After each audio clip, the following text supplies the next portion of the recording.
There's that foam. I'll be skimming that soon. What a tease. Hey everyone, welcome back to my apartment kitchen. This week's Genius recipe is for a Tuscan technique for super creamy, super flavorful beans that also happens to be pretty much hands-free. That's the part that I especially like. Maybe you have some dry beans that you bought and you had big ambitions for, but you just never seem to get around to cooking them. Or maybe you like cooking dried beans, but you're kind of tired of having to babysit them.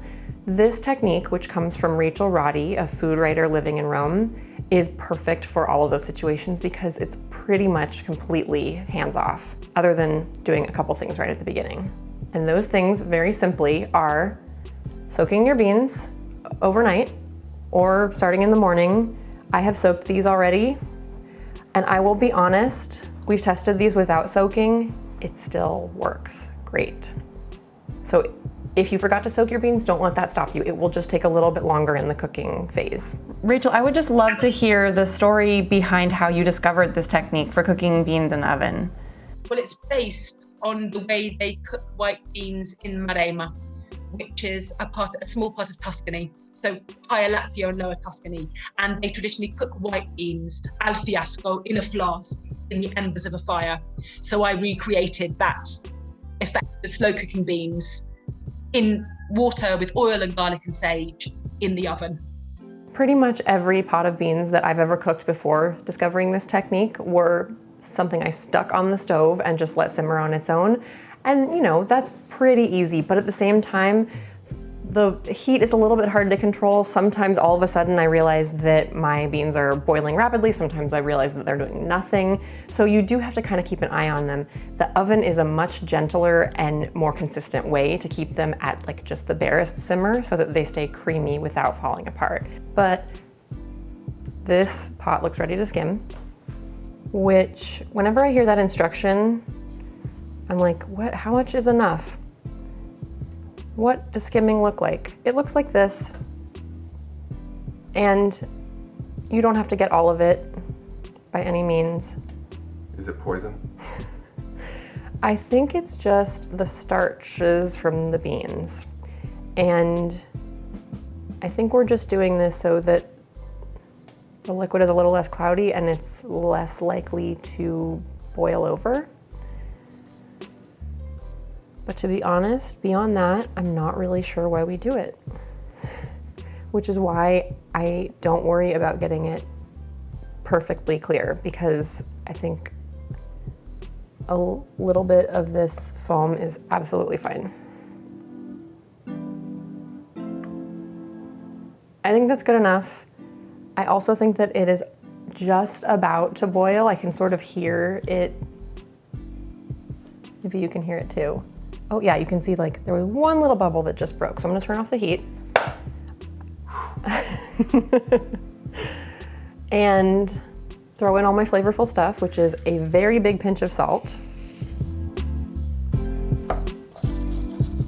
some whole unpeeled garlic cloves, and some sage leaves.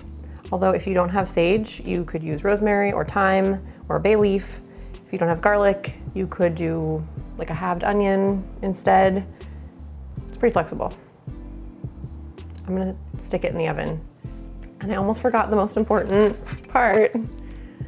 Not the most important part, but a very important part. A good amount of olive oil. 5 tablespoons. Italian cooking does have this very strong, very sort of thriving vein of sort of resourceful, you know, one meal doing several days, sort of thinking about, you know, one recipe in a sort of larger context. And I think that this beans a sort of gentle reminder of that.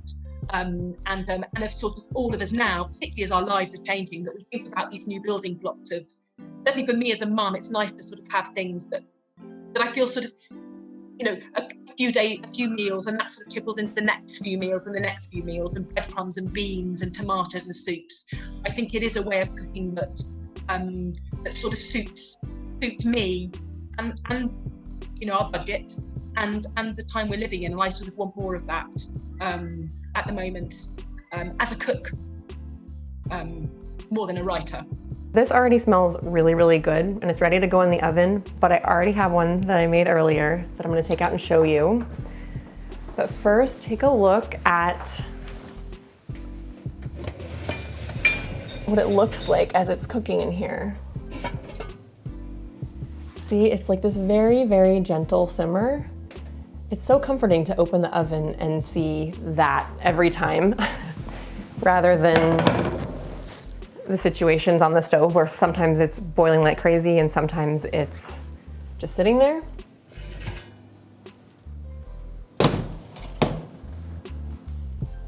Now this one goes in. We're gonna have so many beans at the end of this.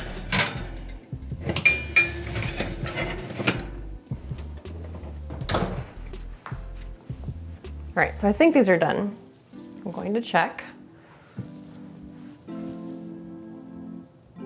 Oh yeah, they look very creamy. Some are starting to break apart, but that is totally okay. Some are not, like this little cutie.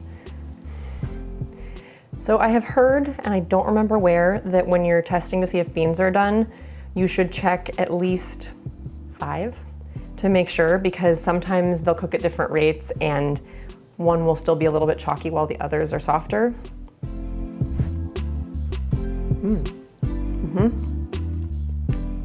Those are really good, really creamy. 1 bean. These beans have been in the oven for about an hour and 15 minutes. This is a good time to adjust the seasonings. Despite my very big pinch of salt, it needs more salt. There's a lot of liquid here to account for in a lot of beans. The other really good thing that happens for flavor here is you take your garlic cloves in their peels and squeeze the simmered garlic into the broth. Garlic is just totally melted there. That is just gonna, I'm gonna find that and squish it into the broth. And that one had already escaped. So check it out. You can just like push it against the side and turn it into this creamy garlic paste. If it doesn't break apart as you're squeezing it out. I'm gonna taste them one more time.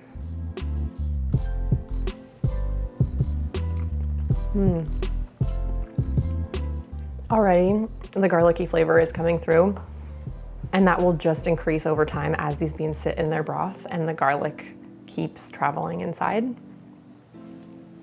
gonna be really happy to have these around. When you go in these restaurants, again, I don't sort of romanticize it, but you know, they will bring you to start Tuscan unsalted bread, and then a sort of white dish of these white beans with a sort of puddle of olive oil around them, and you just eat them, and a flask of red wine, and the sort of bread and the beans and the wine is this delicious combination. So, and it's lovely because you can recreate at home. In fact, that's what I want now. I just want large amounts of beans, bread, oil, and red wine. Yes, I think that's what we'll have for lunch. Maybe without the large amounts of red wine. Well, then you'd have to have a sort of Tuscan map, wouldn't you? Yes.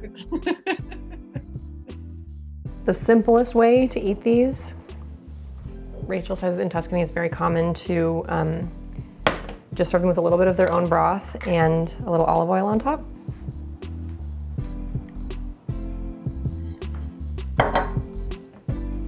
And you could add other things. You could just do some pepper and salt on top, Parmesan, other simple things that will just like complement the creaminess of them. Like ketchup? I don't think I would do ketchup here. Mustard? No. This is just like a bowl of comfort and goodness.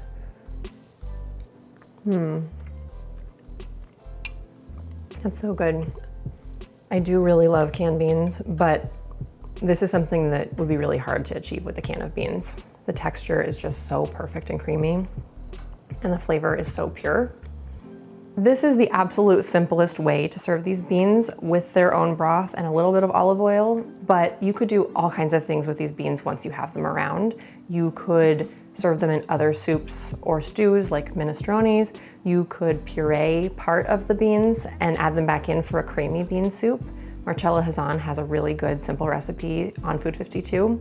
You could pan fry the beans with some greens like Heidi Swanson does in another Food 52 recipe. There are all kinds of things you can do with these beans once you have them, but I would really love to know what you would do with them because I'm going to have a lot of beans for a while now.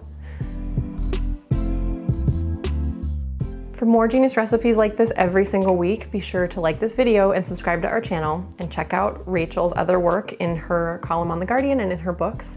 And I will see you next week.